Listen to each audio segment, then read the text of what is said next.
akan fokus dalam 2 tahun 3 tahun ke depan untuk pelaksanaan kegiatan program perubahan iklim dan transisi yang berkeadilan.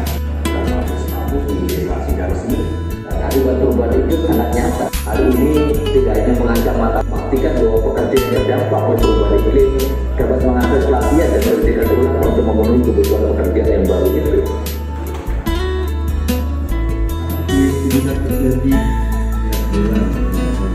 memang kenyataannya belum ada yang terjadi dengan isu kesejahteraan isu.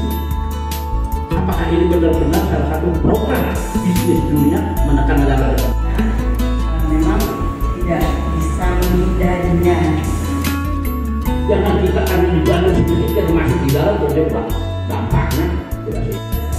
Kita mulai sama-sama belajar mengenai hal ini. Warkah melalui kepada dunia.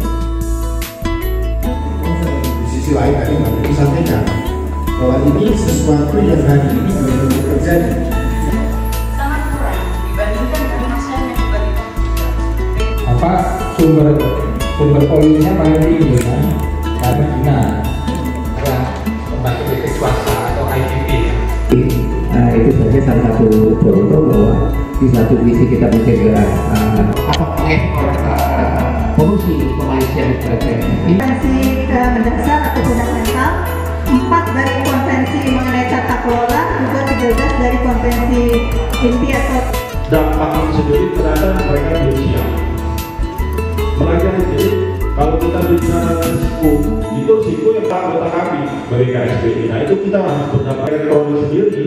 Itu kalau saya sudah mulai diskusi, kita juga pahami juga sebaiknya saran saya kita fokus dulu di pemahaman apa yang dimaksud dengan jatuh resesi tadi. Kita baca, memang ada arahan dari teman-teman dari Uni Eropa. Tapi kita tidak menyadari bagaimana kita menyikapi perubahan iklim.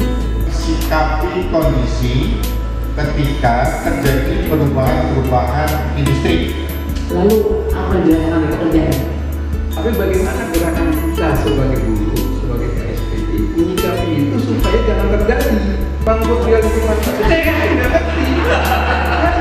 Kalau misalkan sampean mampu untuk nanam 1 pohon di pot, tanamlah. Di Jakarta yang tinggal 18%, yang harusnya 30%. Kalau itu dilakukan, maka karbon dioksida akan berkurang, oksigen akan bertumbuh. Pasti dilepas. Hampir sama.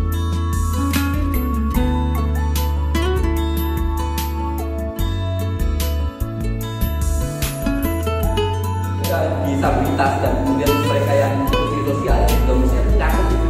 Karena bagaimanapun sebuah gerakan tadi kan mesti gerakan yang juga punya perspektif. Jadi mereka mesti perhatian bahwa kalau mau gerakan itu kita juga mesti ngomongin keadilan itu. Nah, itu hubungan seperti itu ya. Kenapa kita di serikat buruh bicara isu apapun pasti akan melibatkan isu gender. dari pekerja perempuan yang saat ini itu menjadi itu seringkali tidak terlihat baik oleh para pengusaha maupun oleh serikat pekerja. Dengan cara menganalisa dan melakukan apa yang kita lakukan sebagai wujud tanggung jawab kita sebagai pemimpin.